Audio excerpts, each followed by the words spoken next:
Hey friend, it's dark half the time on this planet. Unless you got magic powers or a mountain of carrots, you're gonna need TNVC to see at nighttime the right way.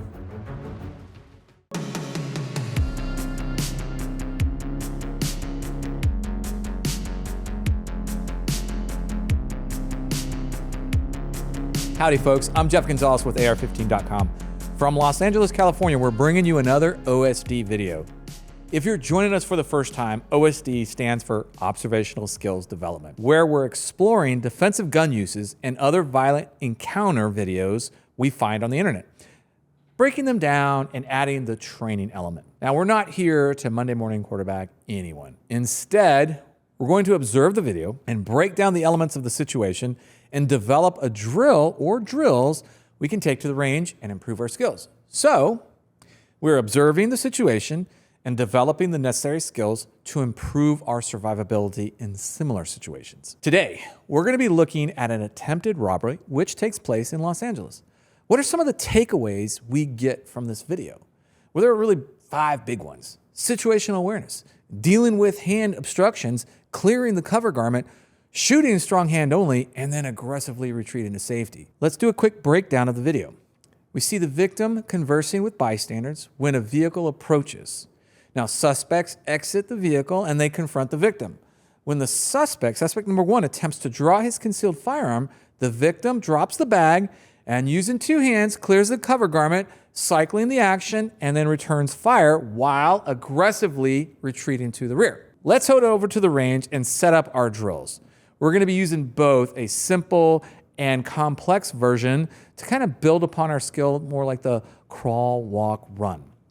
Now, we want to always ensure safety is first and foremost by following and practicing the firearm safety rules. So for this video, our first drill, our good guy, the victim, is going to be standing, again, bladed, facing the right flank here. Suspects are going to approach him. They're going to display a firearm. When they display his firearm, he's going to have to drop the object that he's carrying in his right hand, which is a shopping bag. He's going to be dropping that case, and then at that point, he's going to turn to face the suspect, draw.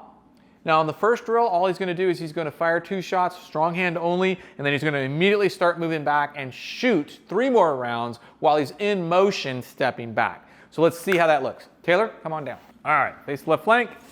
Here we go. All right, suspects dismount their vehicle. Suspects are accosting you. Suspects draw their gun.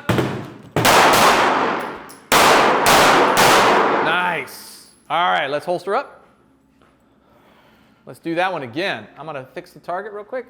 You were those, huh? What's that? I said I never had a sight picture, but I definitely mic'd that 3rd one. I think you did. All right, let's go ahead and recover our gear. All right, so shooting with the red dot, strong hand only. The window, you've got to be focused on making sure that the window of the optic comes right in front of your eyeball.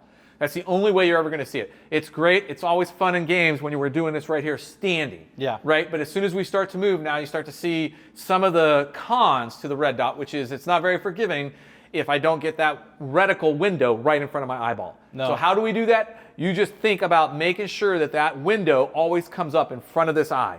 If it comes up in front of that eye, you have the greater chance of actually seeing the dot. Okay? If you can't see the dot, right, and you're moving, then you're just going to be using the actual window as like a ghost ring sight of sorts. Just look through it and just look at the target, but keep that window as aligned as you possibly can. Chances are the dot will start to come into view, right? So don't ever stop trying to look for the dot, but don't stop to look for the dot. Does that make sense? Yeah, I gave up after shot number 2 and proceeded to move. Absolutely. And that's you could see that little hesitation as well. Yeah. Right? The other thing that hurt you was you looked at where you were going. That meant that not only did you have to try to find the dot one time, you had to try to find it a second time.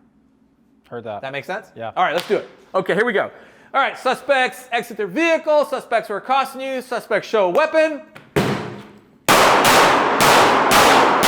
Nice. Go ahead, reload and holster. Drill number 2 for this video, what we're going to be doing is we're doing a couple things differently.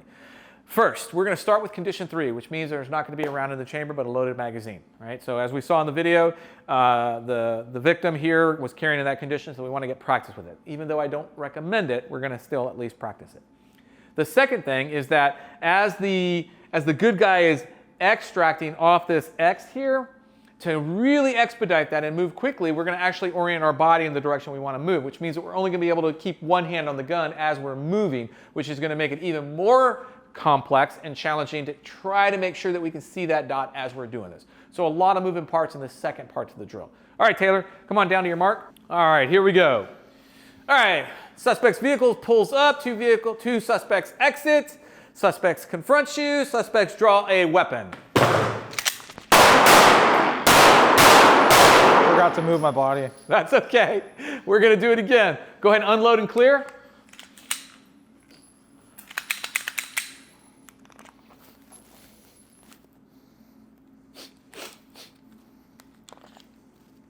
Should have 5, right? Okay. You did.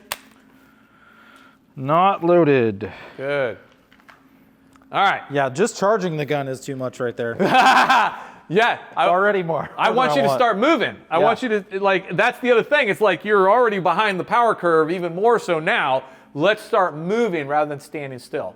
Yeah. Make sense? Yeah, the moving and charging the gun parts, like, you've added that bit of fiber to the camel that's now. Just enough. All right, so the other thing too, did you notice how the gun kind of moved a little bit? Like you had it in one position, then you moved it to another position as you were shooting. So like the first 2 shots, I think went well, but then you kind of realized that something wasn't going right according to the drill and you changed things up and then you had to kind of relocate the optic or relocate the dot. So try to keep everything right there in front of your face. All right, here we go. Let's try it again. All right, suspect's vehicle stops. 2 suspects exit the vehicle. They confront you. Suspects draw a gun. Nice. That's what I wanted to see. Rounds in that direction. Holster up. All right, so that was the point that we were trying to make, right? Yeah. Is that the difference between stepping back and moving back. While moving back might cover more ground, it's also not as accurate. It's also really hard to be accurate. Yeah. Stepping back doesn't cover ground as fast, and you run the risk of potentially falling, tripping, right? That becomes a lot higher when we step back, especially when we ramp up the speed, but our accuracy is a lot higher, right? So we got to be able to give the viewers an understanding of what looks cool in the movies and what actually works in the streets, or what will most likely work in the streets, because we are responsible for every round that we fire, and any round that we miss is a potential lawsuit waiting for us. Yeah, I got a couple. Maybe. What were your thoughts on the 2 different things? Just trying to get you to actually turn and run up range was hard. Yeah, and it's just really awkward movement-wise, and I guess just based on the amount that I've practiced this versus that, it's tough. it still feels weird. So like, little training tip for you. As you're doing this, go ahead, step to the side here. So as you're doing this, the thing that you want to kind of keep in mind is that if I actually will elevate my shoulder, which brings the gun closer to my sight line. Okay. So rather than just trying to be like this, I elevate my shoulder. I bring my shoulder up. So once I turn and I start moving, I'm shooting like this. So my eye is running straight down my arm, which hopefully will lead to my sights. Yeah, absolutely. Little training tip there for you. Thanks again, everyone. We really appreciate you watching. Give us some feedback or share your experience while running these drills in the comments below. Please make sure to like, subscribe, and share these videos as we continue to build our O.S.D. series. If you know of videos that would make for great reviews, email them to osd@ar15.com. Until next time, I'm Jeff Gonzales. Stay safe or be dangerous.